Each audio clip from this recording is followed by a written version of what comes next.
Biden proposes to dispatch a $1 billion weaponry package to Israel.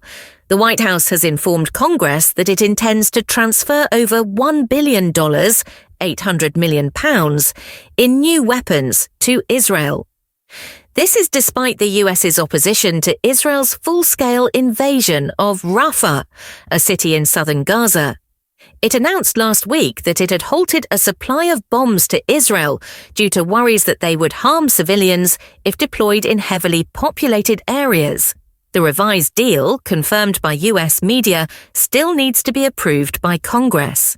According to the Associated Press, it will contain $700 million in tank ammo, $500 million in tactical vehicles, and $60 million in mortar rounds. This is separate from a package enacted by Congress last month that allocated $95 billion in aid to Israel, Ukraine, and Taiwan. On Tuesday, Israeli tanks advanced deeper into residential areas in Rafah's southeast, estimated to be approximately a mile from the city centre. Meanwhile, medical services are declining. Doctors Without Borders told the BBC that operations at one of the area's field hospitals had become too unsafe to continue. Israel and Egypt argue over restoring the Rafah border crossing. Why are Israel and Hamas fighting in Gaza? It is unclear when Congress will consider the new arms deal, but it is expected to elicit opposition from some members.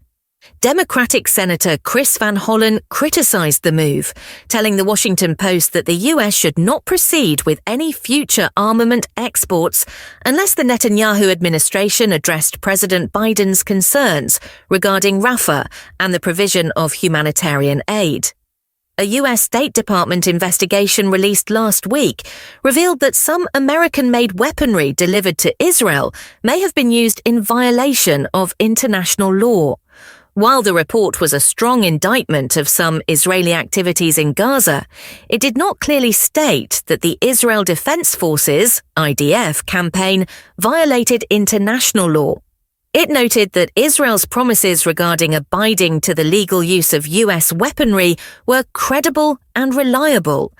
The package being handed to Congress is the first since Mr. Biden's administration suspended arms supplies to Israel last week. He stated that he had postponed the shipping of £2,000, 900 kg bombs to Israel due to their potential deployment in such a ground operation. When asked about the delay by CNN, Mr. Biden stated, "Civilians have been killed in Gaza as a result of those bombs." Weapons supplies to Israel have become a political risk for Mr. Biden ahead of the November 2024 presidential race. The latest weaponry package was announced just after voting in a presidential primary contest in Maryland, where activists had urged voters to cast a protest ballot against Mr. Biden's perceived favoritism towards Israel over the Gaza war.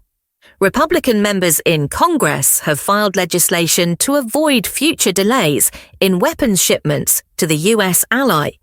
The House of Representatives will vote this week on a bill requiring the state and defense departments to assure prompt delivery of military equipment.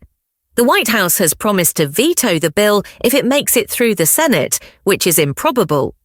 Israel launched a military operation to eradicate Hamas in response to the group's cross-border offensive on southern Israel on October 7th, which killed over 1,200 people and kidnapped 252 others. More than 35,170 people have died in Gaza since then, including 82 in the last 24 hours, according to the territory's Hamas-controlled health ministry.